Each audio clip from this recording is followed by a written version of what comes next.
y a entre la consécration et le Dieu jaloux, c'est que la vérité, c'est que la consécration, lorsqu'on parle de consécration, ça veut dire qu'il y a combat. Parce que pour se consacrer, ça veut dire qu'il faut monter en pureté. Donc si on monte en pureté, ça veut dire que en bas, il y a impureté.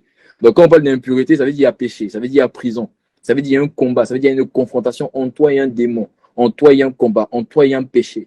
Et si on parle du Dieu jaloux dans la consécration, alors ça veut dire quoi? Parce que je t'ai expliqué la semaine dernière que le Dieu jaloux, c'est celui qui combat pour toi quand tu l'as choisi. Amen. Ça veut dire quoi?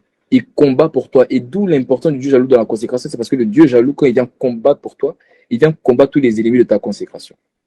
Parce que ce que tu n'as pas compris, c'est que celui à qui tu obéis détermine celui que tu sers.